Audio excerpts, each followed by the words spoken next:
Good evening. My name is Maria Angelica Ramirez, and tonight we will be providing interpretation in Haitian Creole and Spanish with MARB Language Services to ensure that this space can be accessible to folks who prefer to listen, if they're able to, in Spanish or in Creole. For folks who prefer to listen in Creole or in Spanish in this space, we are providing a piece of interpretation equipment that you can put in your ear and you'll be able to hear in Spanish or in Creole in real time. If any of you are interested, you may go to the interpretation table, which is located at the top left of the auditorium, or if you prefer, you may raise your hand if you're able to right now, and we can provide it for you. Okay, thank you very much. For folks who are in the Zoom Live or in the YouTube Live, we will be providing interpretation lines for Spanish or for Creole if you want to listen at home. Thank you. Buenas noches, mi nombre es María Angélica Ramírez, mis pronombres son ella y ella, y hoy estamos proveyendo interpretación en criollo haitiano y español con MARB Language Services para que esta información que vamos a compartir hoy sea accesible para las personas que prefieren escuchar en español o en criollo haitiano. Si alguno de ustedes quiere escuchar en español, pueden recibir un dispositivo de interpretación en el cual van a poder escuchar en español en tiempo real. El dispositivo se encuentra en la mesa de interpretación que está en la parte superior a la izquierda del auditorio. Si prefieren que se los traigamos en este momento, por favor levanten su mano si pueden y con gusto se los proveeremos. Muchas gracias. And also acknowledging the presence of our ASL interpretation colleagues who are making this space even more accessible tonight. Thank you. También reconociendo la presencia de nuestros colegas intérpretes de lengua de signos americana que están haciendo este espacio aún más accesible esta noche. Gracias. Si quieren escuchar en español en el live, pueden llamar al número 786-665-8802. El número lo pueden encontrar en la parte de abajo del video. Gracias. Bonsoir tout le monde, non moi c'est Aline avec MARB Language Services. Assoya nous pral ban nou interprétation pour session ça en créole, haïtien et en espagnol. Si nous t'en même participer en créole, m'a demandé nous s'il vous plaît nous qu'à lever main nous et puis on monte ou bien si nous capable nous qu'à monter escalier aller vers le haut sur la droite ou sur la gauche, ça dépend de côté n'a regarder pour nous qu'à jouer notre petit appareil de façon à ce que nous qu'à participer et bien comprendre tout ça qu'a fait dans session à soir. Pour tout le monde qui a regardé en direct et nous t'en remettre des sessions en créole s'il vous plaît, nous qu'à composer ligne directe là qui c'est 305 901 26 92 2692. Nous avons apprécié toute présence moun ka bay en interprétation avec American Sign Language et nous souhaitons tout le monde une bonne participation à soir. Merci.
Good evening.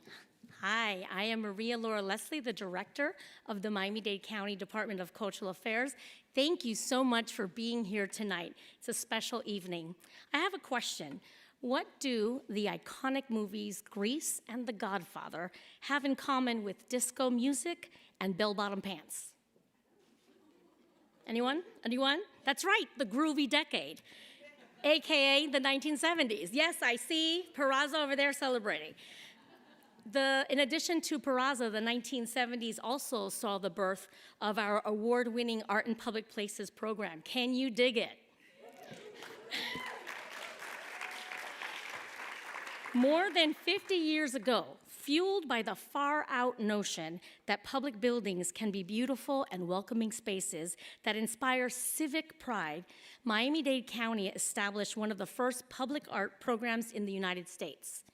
5 decades later, the program features an impressive 1,029 artworks and counting, with installations in public buildings throughout the county, including at the Miami International Airport, Metro Rail stations, Zoo Miami, fire stations, libraries, police stations, and many other civic places. Dedicated to enriching the built environment and embracing high standards of quality design, our Art in Public Places program promotes collaboration and creative projects that transform basic government buildings into wondrous civic spaces that uplift our community. Celebrating its 50th anniversary, the Miami-Dade County Art in Public Places, a program of the Miami-Dade County Department of Cultural Affairs, is among one of the first and most significant, in my opinion, public art programs in the United States.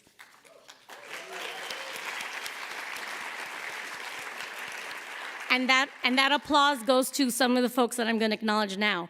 First and foremost, my boss, the amazing Miami-Dade County Mayor, Daniela Livincava, who will be welcoming you in a minute.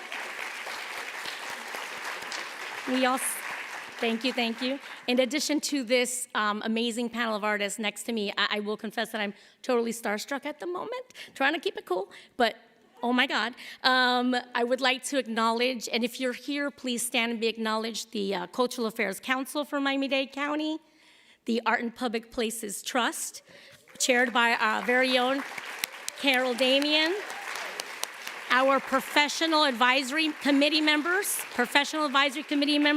the members of our Miami Emerging Art Leaders that are here tonight. We're also joined by some incredible colleagues, including Brandy Reddick over here.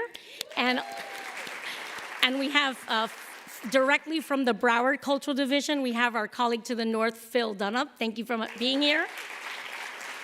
Our executive director of Miami City Ballet, because, you know, art and dance go together, so thank you, Juan, for being here, Juan Escalante. I also have Lisette Arrogante from the City of Miami Beach Cultural Tourism. Where are you? Lisette, oh, over there. Thank you. And I also want to acknowledge a very special person in the office of the mayor, Trayvon Pierre, Tony, who is just incredible. Where are you? There you are. Thank you. He's such a big supporter of the arts, and we appreciate everything he does in the office of the mayor. And before I introduce the mayor, I have a couple more thank yous. I just need to acknowledge the amazing Art in Public Places staff, which is here tonight. So if the Cultural Affairs staff and the APP staff can stand up and be recognized. Thank you. In particular, special thanks goes to Patricia Romero, our incredible chief of public art, and our very own curator and artist manager, Amanda Sanfilippo Long, who was instrumental in putting tonight together. So happy birthday, APP. And now, if you could please join me in thanking our amazing host and partners. I couldn't ask for a better partner with Franklin Sermons. If you could come join me over here. Our very own director of the Perez Art Museum. Maria Laura, thank you. Thank you so much for your partnership. We've got to talk about a lot of things, and at the heart of it is always art, and more art, and we need that.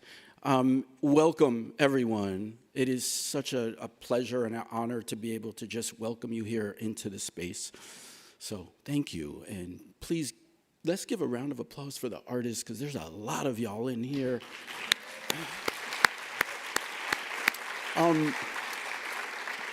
And I just want to add my thanks from our staff and from our trustees. I know there are a couple of you here. Please raise your hand. Debbie Murray, thank you. You'll hear from Marie and Jen on staff, but also just to point out, and it's a lot of individuals that go into everything we do, and I want to add my thanks to all of those thank yous that Maria Laura just made, so please accept that. And thank you all again for being here. And I just got to say, since I do have the opportunity, I was in the airport a few days ago and passing through somewhere between D and E and got to see this amazing art projects, right? It's mind-boggling. Like we like to say here at the museum, we've been here for 40 years. We have been there from a beginning of sorts, not quite the 70s, but we really lean into the 80s. Little different, but we try to live each and every day in here, and that can be a painting on the wall, it could be the videos playing up there, but with the same ethos and the same spirit of, I think, where we come from in this community with our relationship to art and artists, and that goes back to art in public places. It's absolutely integral. We talk about being part of community, and people say, what painting is it that is a reflection of that community? And I say it's not a painting. It's art. It's art that is a part of people's lives on a daily basis. When we talk about the foundation of art here, we're often talking about Fred Eversley's beautiful kind of cylinders that we've been lucky to see installed by the airport, but also to see in images right now that's installed at the airport. And you think about things like the peeling orange directly across the street from the commissioner's and the mayor's office, and all of these absolutely important projects that are all about community and bringing people together. Ed Ruscha's 30-some-odd paintings in our library. It's bananas. So I want to again acknowledge Amanda Sanfilippo and Patricia Romeo and Maria Laura, of course. And Brandy, good to see you. This idea is massive, and it's who we are, and it's the foundation that we sit on and that we live through each and every day by trying to be your museum. So thank you, thank you, thank you. And I think without further ado, I am passing off back to Maria Laura. Can I just acknowledge, I just want to acknowledge Mayor Cava. You show up for so much, and it is so important that we are able to do the things that we do with your support, and I mean that in every single way.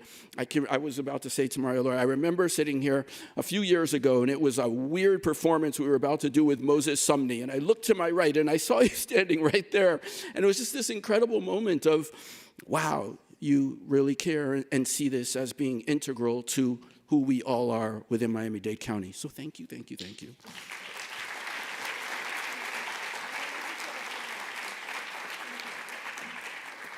Thank you so much, Franklin. That was beautiful. And I also want to acknowledge the incredible staff at PAM, especially our Chief Operating Officer, Mark Rosenblum, who's here tonight. Thank you for all your help to put tonight together. And, the staff at PAM is just wonderful, so thank you all. It is now my pleasure to introduce formally our Miami-Dade County Mayor, Daniela Levine Cava. Mayor Levine Cava believes deeply in the power of the arts to make communities and lives better. She understands that our county's cultural diversity is one of Miami-Dade County's superpowers, and she has challenged us to continue finding innovative ways to embed the arts in our daily lives. We are really honored to have her here this evening. Please join me in welcoming Mayor Levine Cava.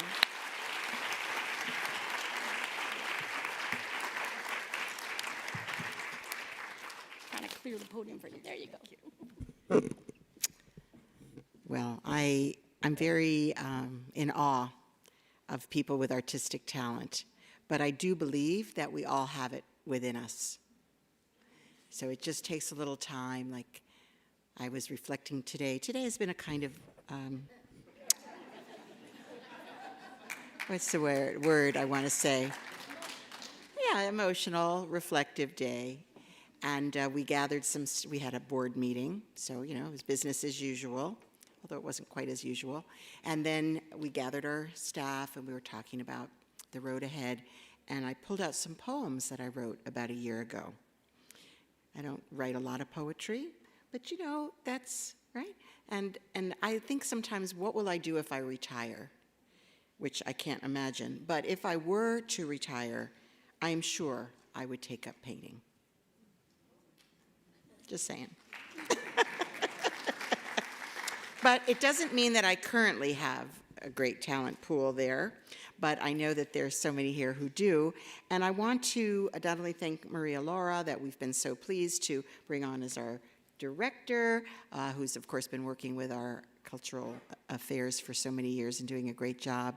Also Ashley Thomas, I saw her here, our deputy. Where's Ashley? Yay, brought in Ashley, and the other great people on the team. But to Franklin. So I learned that it's the 9th anniversary of Franklin's service here at the PAM. And, you know, kind of like a blast from the past, like, I was here when he came, right? So, you know, that, I cherish that. I cherish that for many of us who've lived here a long time, and we see the evolution of so much in this community, and certainly our artistic community. And my dear friend Debbie Hoffman, who has been just such a driving force. I just want to acknowledge you, Debbie, because I know truly you are. Truly you are. And so many others, but just a little couple of shout outs. So under Franklin's leadership, this museum has become even more accessible to the public. Lots of programming for children and families, wonderful public programs, free second Saturdays, just to bring the arts into everybody's lives. And that is true. Like I said, there is art in all of us, and helping to expose people to it helps to bring that creativity to life. And I do believe that art is the pathway to peace and love and understanding. So clearly, we don't have enough of it. Could I just say? What would the world look like, right? If we had a little more, we'd be doing really even better. So today we're gathered because it's a special anniversary for everyone here.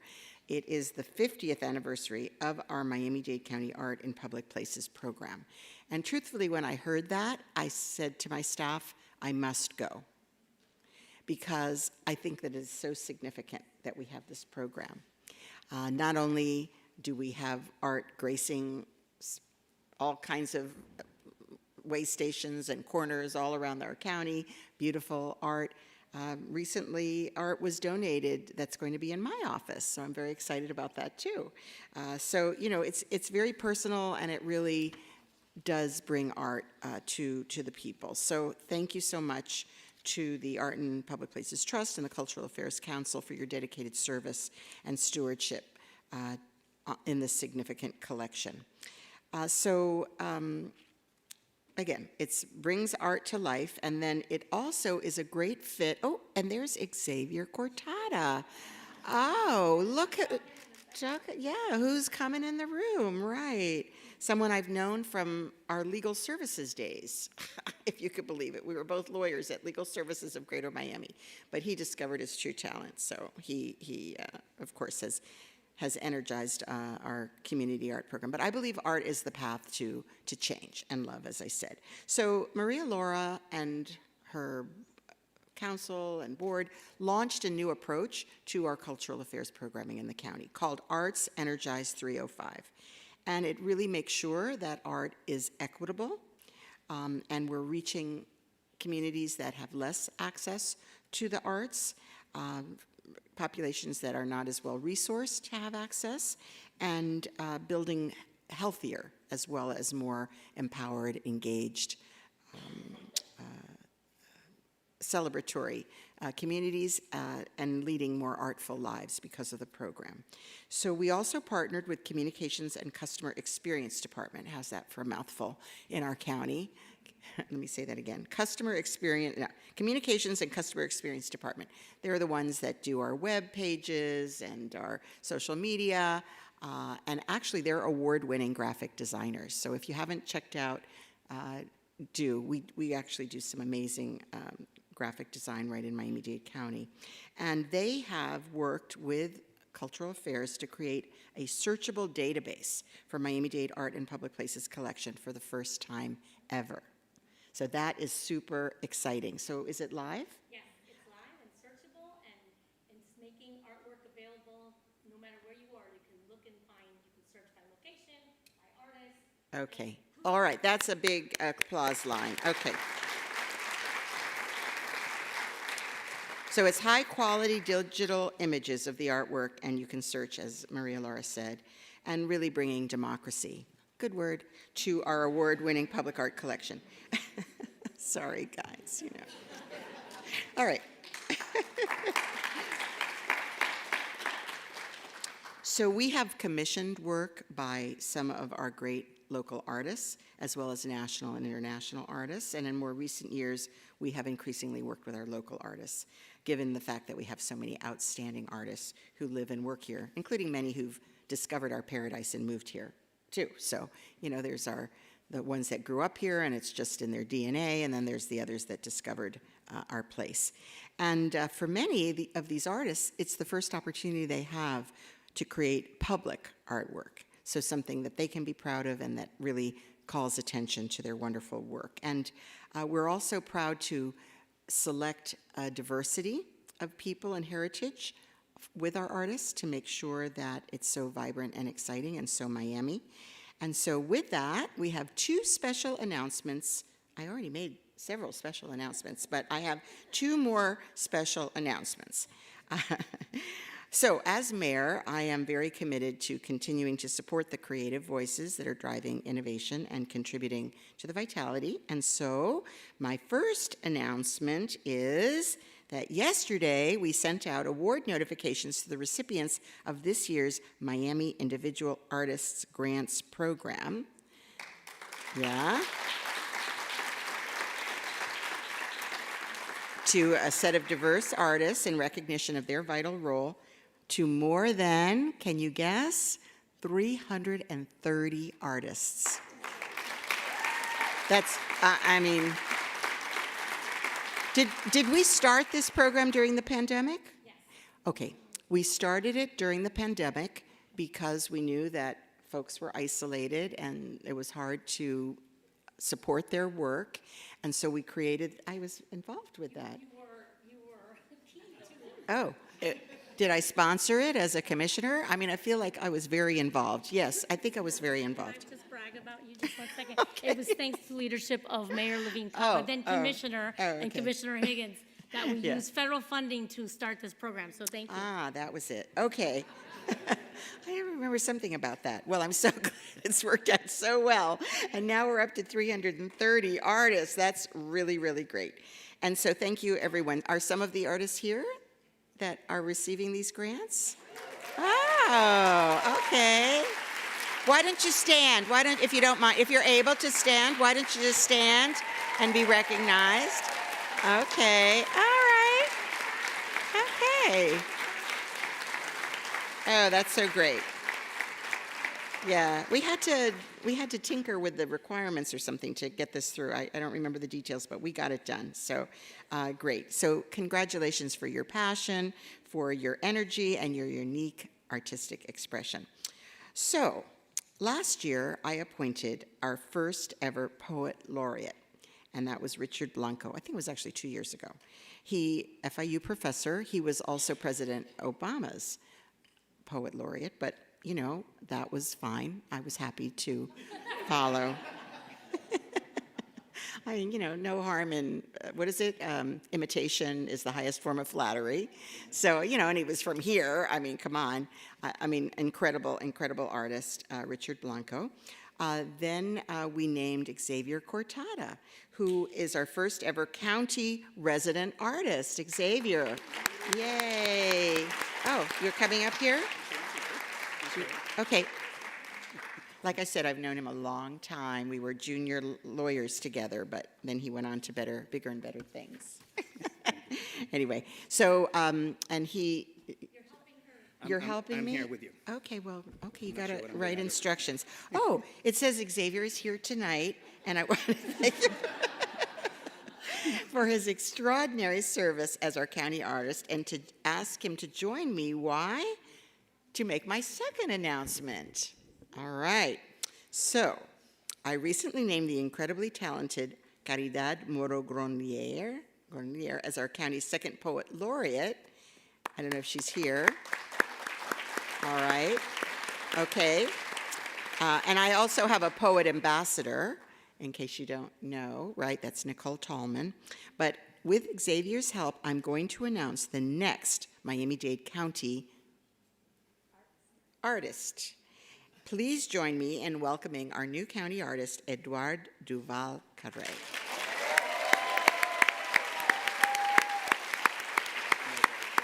And by the way, Franklin mentioned about the hallway between D and E, at the D and E hallway, and right nearby is an extraordinary work by Edouard. Extraordinary, but so many beautiful pieces that have been such a pleasure to enjoy. And we don't actually know each other yet, but we're going to be best of friends.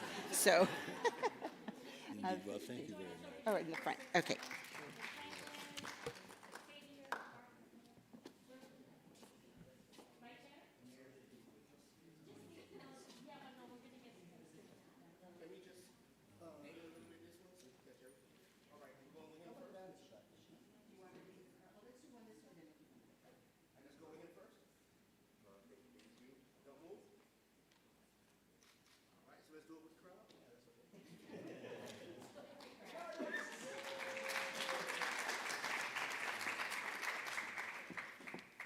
All right, we're gonna go in first again. Big smile, big smile. Perfect. All right, let's go right here. Big smile, everyone. Everyone wave in the back. Come on, wave in the back. Thank you so very much.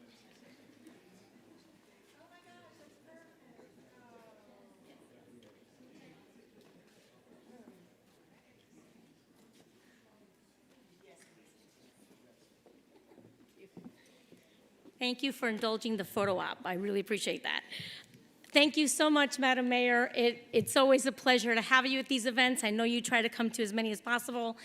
Thank you for sharing such great news about the Miami Individual Artist Grants Program that you started and helped us kick off, and now we're able to continue on an annual basis. And for those who don't know, it provides unrestricted operating support to artists, and it's hopefully a streamlined application that just allows them to access support for the cultural activities and experiences that they're working on. So congratulations again to this year's artists.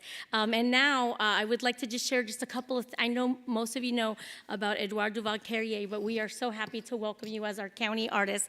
I'll just share just a quick brief bio. As many of you know, he was born and raised in Haiti, and he has a studio here in Miami's Little Haiti, and his artworks and his installations often present themes of spirituality, history, and migration, and have been featured in Europe and throughout the Americas. Of course, he's in the collection of the PAM, and he's also in the Art and Public Places collection, of course.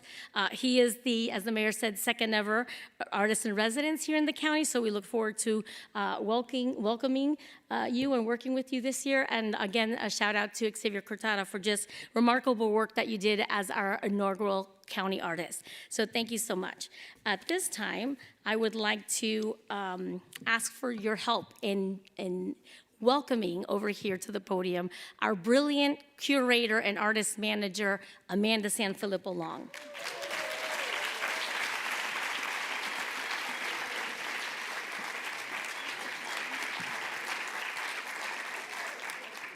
Hello, everyone. Welcome. I'm so happy to be here and so grateful to all of the artists who have joined us this evening. I'm very grateful to our program chief, Patricia Romeo, who has served the program for 18 years. and she cannot be here right now, but hopefully she'll be joining us. I'm so grateful also to our moderators that have joined us this evening. Marie Vickles, of course, Pam's own Senior Director of Education, and everyone's been so patient, thank you. And of course, Jennifer Inacio, Associate Curator here at PAM. The wonderful thing about both Marie and Jennifer is that they also serve on Art in Public Places Professional Advisory Committee. So we are delighted to be able to welcome them in their dual roles this evening. And of course, to welcome warmly and very appreciatively the artists that have been able to join us this evening. So I'm just going to start here. We have Roberto Bahar and Rosario Marquardt at the R&R Studios, of course. We have, of course, Adore Duval-Carrier, who needs no introduction.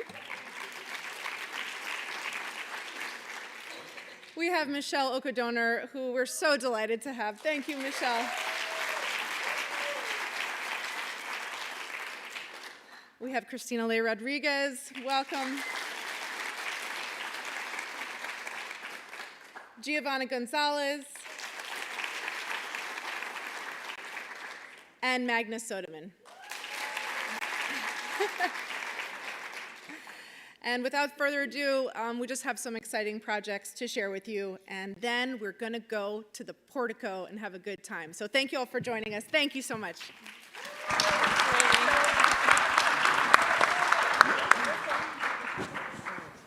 Okay, nice. Welcome everyone. We're going to dive right into this. Okay, so tonight we have a diverse group of artists at various stages in their careers, each with their own unique practices and experiences in the public art realm. All of them have contributed to the visual identity of Miami-Dade County through art in public places, and with their work in sometimes surprising locations, and some at extremely large scales. Thank you. This discussion will address specific aspects of their commissions, each one bringing to light different perspectives of their interaction with the program and the public art commissioning process. We'll be inviting artists to speak to their experience with public art and how that has contextualized or impacted their practice long term.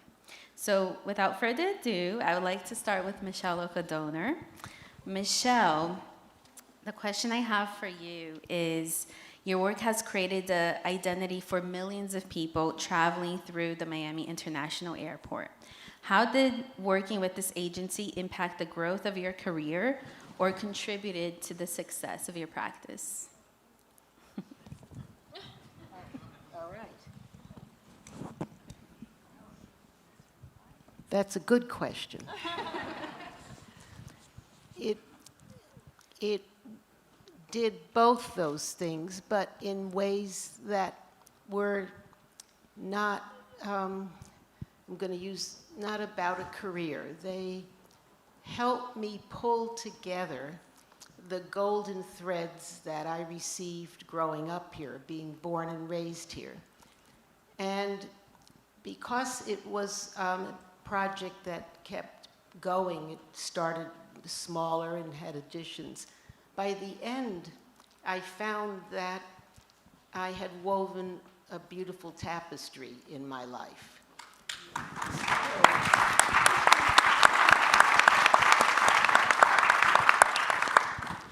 And though I'm here often, or not often enough, as I just said to Edward, I feel it was a bouquet I threw back to a time and place that was really a paradise, a Garden of Eden.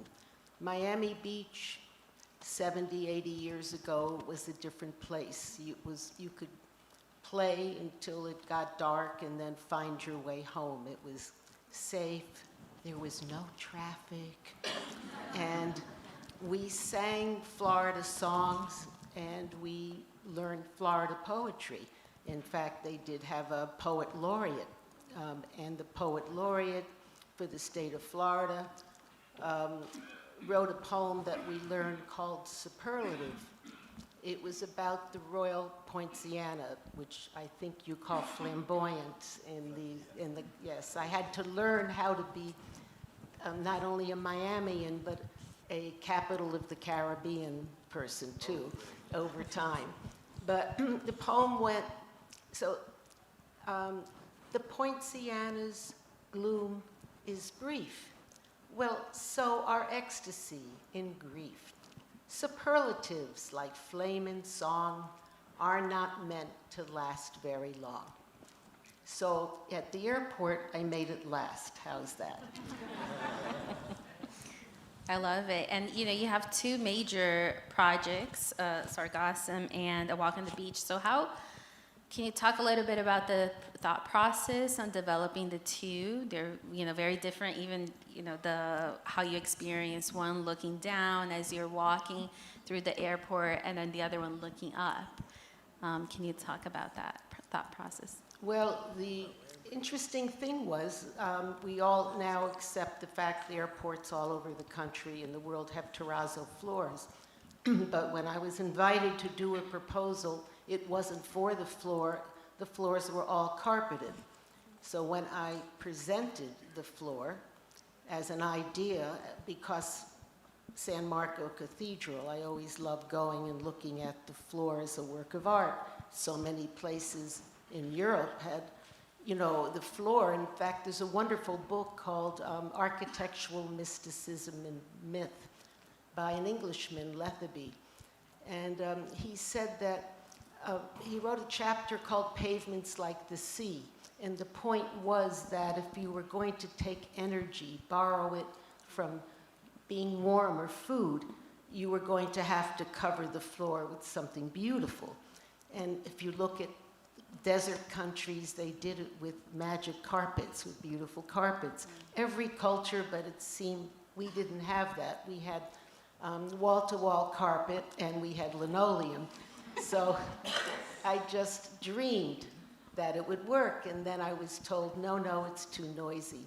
Fortunately, it was the year of the Olympics in Barcelona, and I flew into their airport, and it was stone, and it wasn't noisy.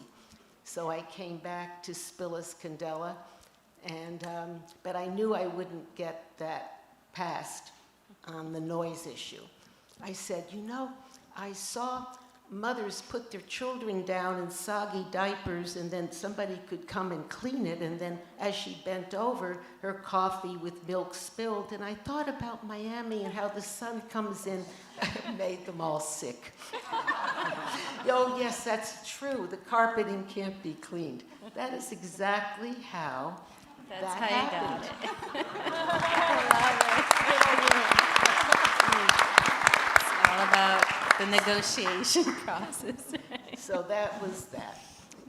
Well, thank you so much. I think, Yes. Also with time, we're going to try and keep it around 5 minutes for each artist, and we'll see how it goes at the end if we have more questions. So Marie, who's next? Okay, Edouard. Yeah, you're up. Thank you, Jen. So, Edouard, you've worked with art in public places in a variety of ways, including the donation of one of your monumental sculptures, Oak Grove Rhapsody. Remember that one? Can you talk about what it meant to bring that work to a public park, how you re-envisioned it for a new type of engagement in a public space? Well, that piece was done. Hello? Yeah. Does it work? Yeah? Yeah. Okay. That piece was done for a big exhibit that Paris had done around Haiti, 200 years of art, of Haitian art. And they asked me to do something for the entrance of the Grand Palais. And it happened that it was door H. So I decided to create the door of Haiti for the Grand Palais. And it was very nice. I mean, it opened the show and everything. And then it came back to me. And I said, what am I going to do with this structure here? I could live in it if I wanted to. But it became a project, which was the Oak Grove project, and I decided to donate it because I thought it would be very fit for taking pictures of weddings and other things like that. So there it is in Miami. It Lovely. was not like that. So the architects at the Art in Public Places reconfigured it. There she is. Anyways, yes. Beautiful. And now bringing us up to this current moment, can you quickly tell us just a little bit about the current project you're working on that's going to open at the Civil and Probate Courthouse in 2025? Well, that's very interesting because I decided to visit the most iconic spot in the Floridas, which is evidently the Everglades. It's totally antediluvian. I mean, you walk in there and you expect dinosaurs to be trampling down. And I really wanted, and I took the Wikipedia, and the first sentence in the Wikipedia says that it is the biggest and largest water filter on the planet. And that really just, like startled me because I had no idea that this Everglades was, the engine of development for this area. And literally it is. I mean, all the waters there are usually, quite pure. And I said, well, it's quite fitting for, we're talking about courts and stuff like that. They are definitely there also to protect the environment. So I told the judges that they were, when they were, I was presenting my project, that they were there. I mean, I wanted to show this piece because it is very important to the longevity of life here in the South Florida. Yes, absolutely. Water is life. That's beautiful. Yes. All right, thanks, Edward. Okay, so, yeah.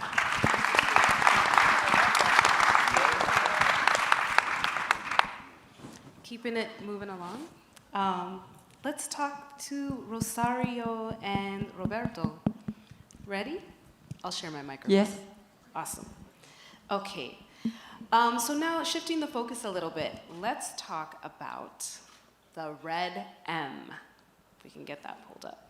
That was a monumental, and still is a monumental work that was created in the 90s. And then in 2021, the work was revisited for conservation.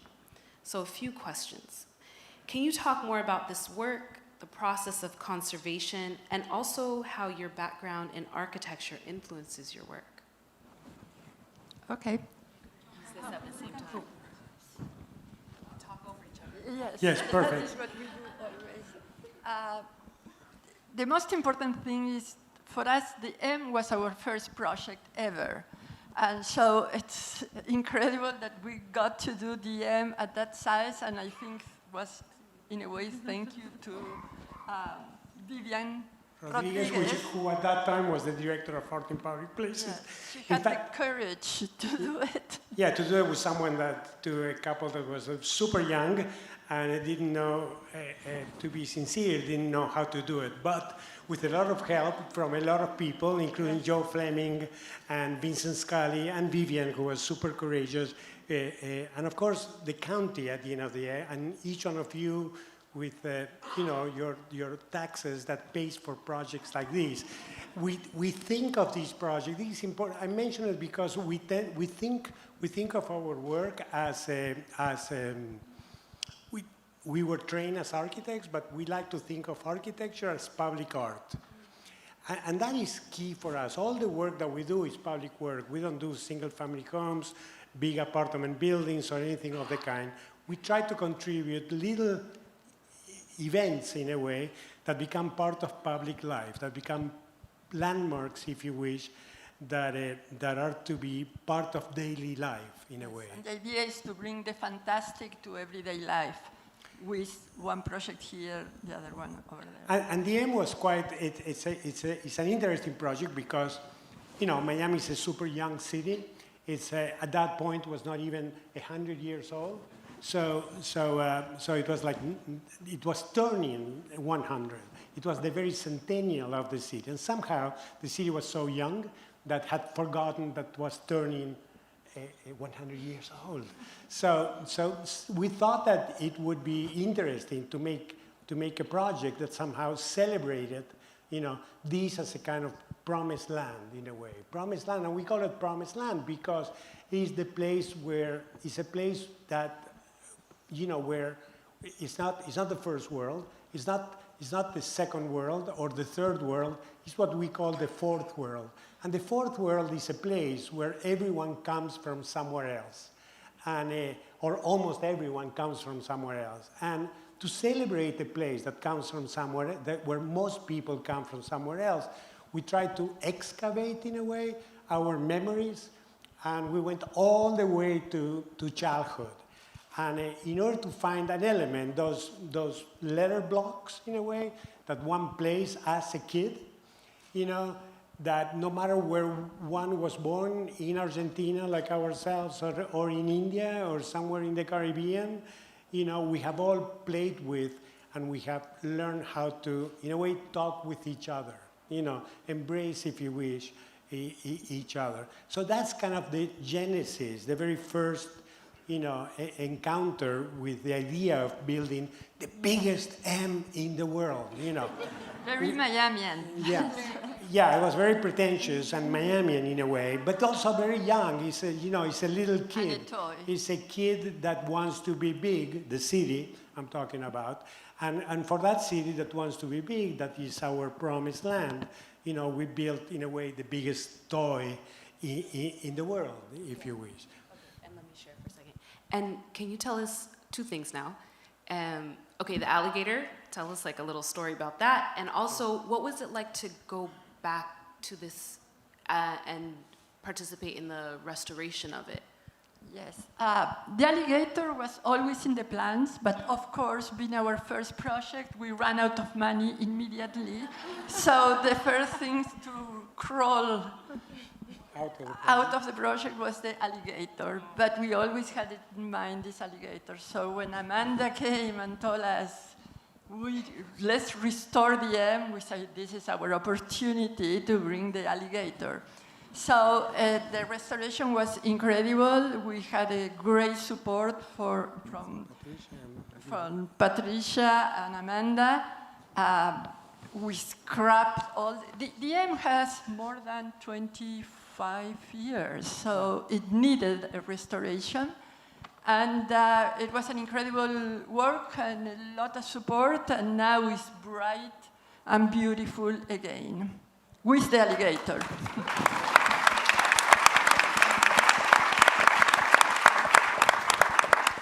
Okay, thank you so much. I'll pass it back to Jen now. Thanks, Marie. Yeah, what I love about this project, especially listening a little bit more about this, the Big M, with artists with an architectural background too, is that, artists come from different perspectives, different experiences. You don't necessarily have to have this architectural background to think about these works out into the public, into large scope structures. So with that in mind, Christina, what I love about your practice and your work is that you are often looking at the outside for inspiration for your studio practice. So how was it to, almost to invert that, or look outside, come bring it back inside, and then take it outside again? So how was that process for you? Part of the artist process of working with art in public places, that translation of the project, I think, is part of what's magical for all of us. They really hold our hand to make the projects happen. For me, you can see in this image, I take scans, so I make images by putting compositions, in this case, of actual native plants onto my scanner. And in this image, you can see that I'm also recording time. So because the scanner takes maybe 15 minutes to 20 minutes, 30 minutes to actually record the image, you can see how the same composition can come out very differently depending on the sky, the clouds in that moment, the light that hits the scanner in that moment. So for me, there's the process is really interesting, and I think it also allows me to dive in deeper to try to think about how to marry the ancient practice of doing mosaics, which is, I looked it up, as the first mosaic was 5,000 years ago. And to think about the history of making art for public places, it goes back so far. And so to have this as a thread through civilization and then be part of it now, I think is really amazing. So this image that I had, I worked with a fabricator that basically takes the image and it becomes pixelized, almost like in an 80s pixelization, really basic.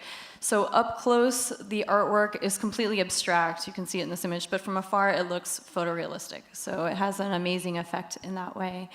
And the work is made out of glass tile.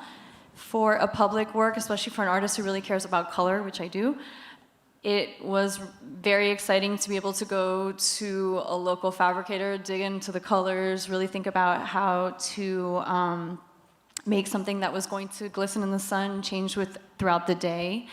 My imagery, for me, I grew up in Miami and my family actually, my extended family lives near Tropical Park, which was where this takes place. Tropical Park is 275 acres, really huge urban park in a very urban neighborhood.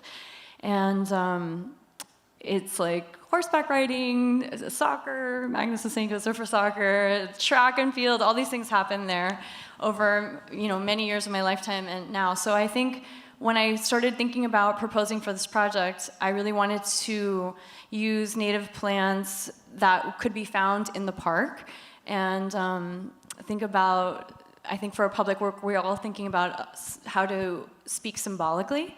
So for me, to elevate what was a native plant, the flora that you would find in the park itself, and elevate it through the mosaic of this building was really something I wanted to do to connect to the place and also to make a real connection to the community that lived there.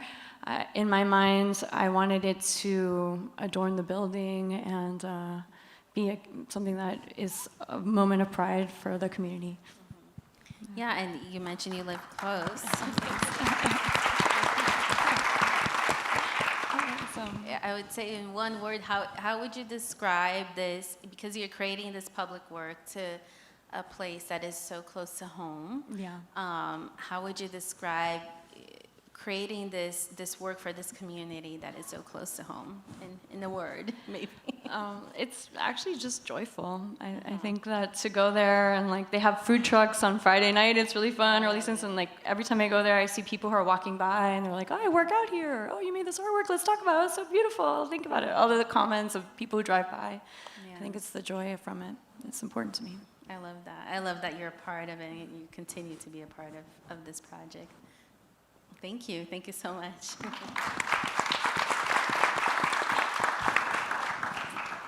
So next, Magnus. I think the same idea of bringing the studio practice out into the public, a public space. As a painter, how was that process for you? And creating a work that it's public, it's permanent. I think similar in the same vein of the question that I asked Christine, thinking about bringing the inside out to a much larger scale. Yeah, I mean, for me, my primary practice is painting, and whether it's painting or being in the studio painting, I kind of have, I feel like the tangible quality of making something with your hands is really important to me. And I think I've started painting murals around the city 10 years ago, and for me that was an extension of painting in my studio, where I would consider just that as a large-scale painting.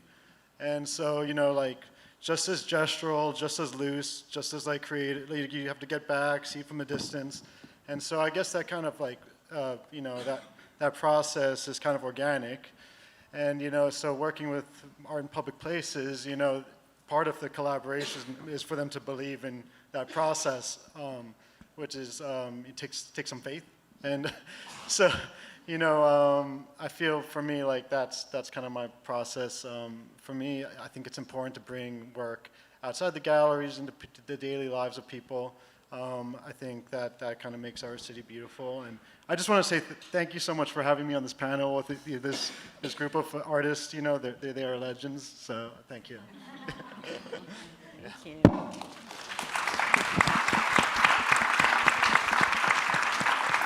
Can you talk a little bit about this work in particular that we're looking at now? I believe there's a curvature too. What was the process for installing this piece? So, I mean, you can see that there's a curve. So with that, it was just creating a painting on an aluminum sheet that actually bend to fit the curvature of the wall, or like naturally. So we had to make a system of cleats that would allow it to hang, but also curve. I think like one of the things with murals is they're kind of impermanent. Paintings like is historically been around forever, since like I guess the paintings in the in the pyramids. But for me, so I had to coat these in UV sealant, which doesn't fade the colors in direct sunlight. This piece here was on the Miami River at the Robert King Community Center. And I was kind of thinking about the Seminoles, traders on the Miami River, kind of the history of the Miami River. So I think that like when you think of public art, it kind of defines a space. And so I like to think about things when I'm working somewhere, something that reflects on the space it's in.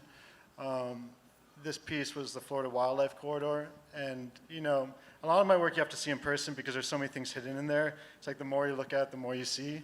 And that's kind of my relationship with nature in itself too. I fostered a deep connection with the Everglades, and a lot of my work is about the environment. And so like those things kind of have tapped into my work, and I feel like that's my message to the city with a lot of my murals. I'm like just want people to see where they really are. Yeah. Thank you.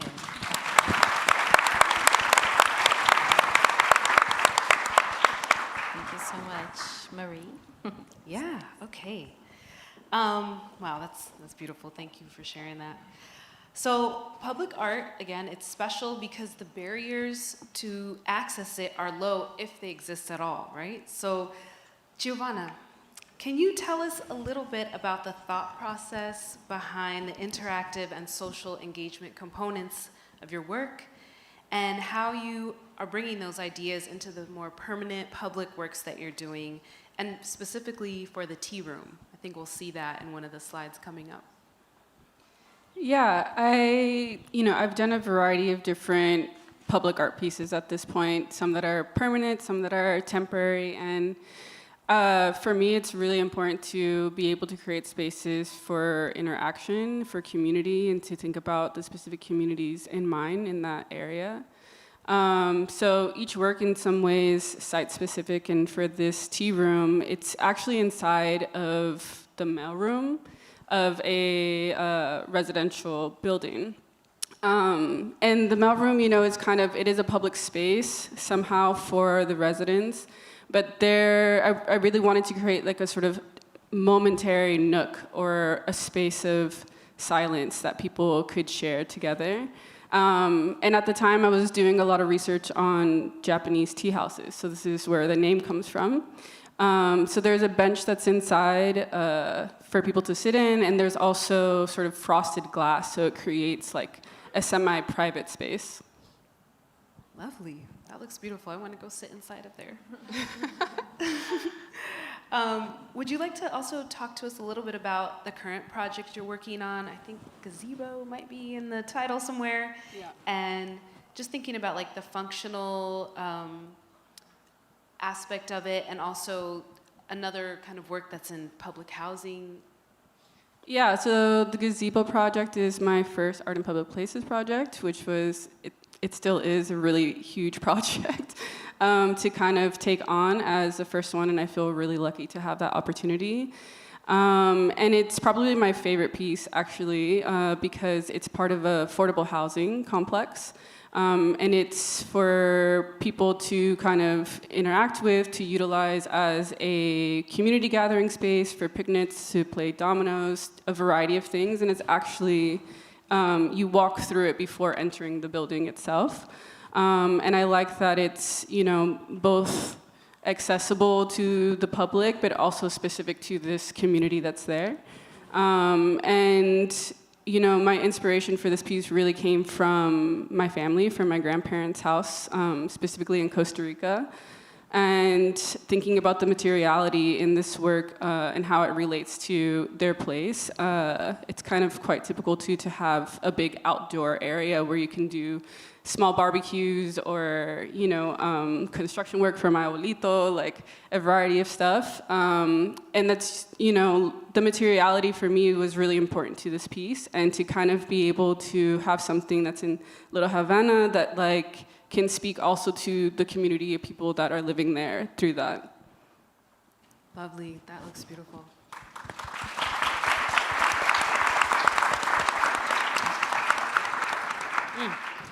Okay, well, this was great. Short, sweet. We could talk more, but there is a lovely reception that's waiting for us outside. So let's give it up for our panels.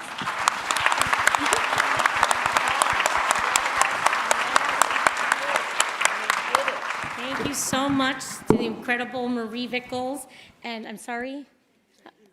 Thank you, Jennifer Ignacio, I'm sorry, I blanked out on your name, and the amazing artist panel. Thank you so much. Earlier we recognized our fearless public art chief, and she wasn't going to be able to make it, but turns out that she is here. I'd love to call her up.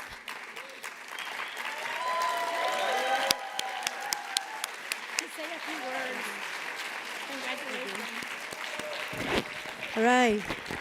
Good evening, everyone. Sorry I'm a little late. Unfortunately, I actually have motion sickness disease, so today was a day, and I wasn't able to join you earlier, but I feel much better, and I definitely wouldn't miss being here celebrating 50 years. I really love what I do. I mean, I found public art by mistake. I'm an engineer, and I have an amazing team that really makes this happen every day. So, thank you.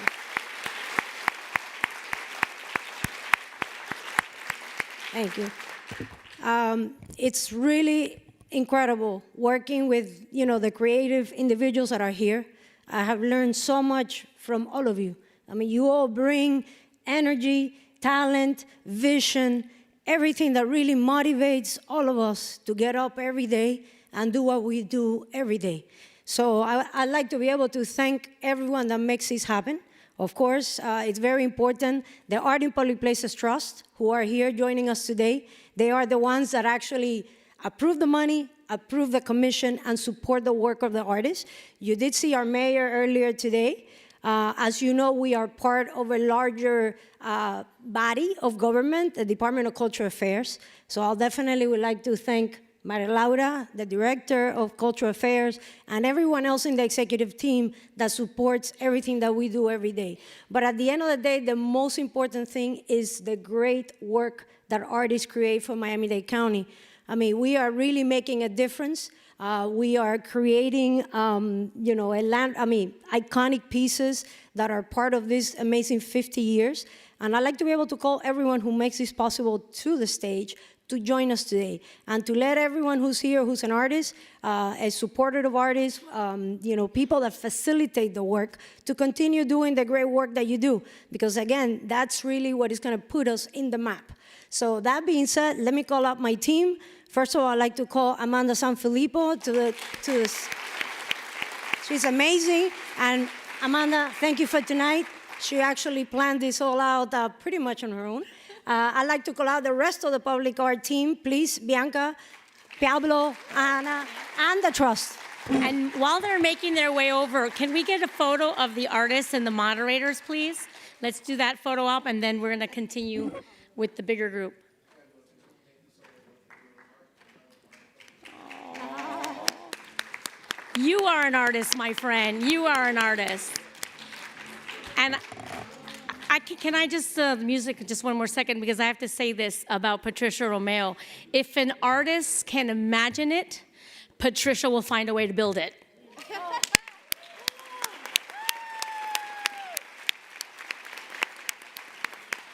So we'll do the panel first. Oh, he wants the artist to turn around? Okay, if you could all turn around and face our very own county photographer / artist. He's remarkable. I'm so glad you're so happy. Oh my God, I took medication. I mean, look at my hands.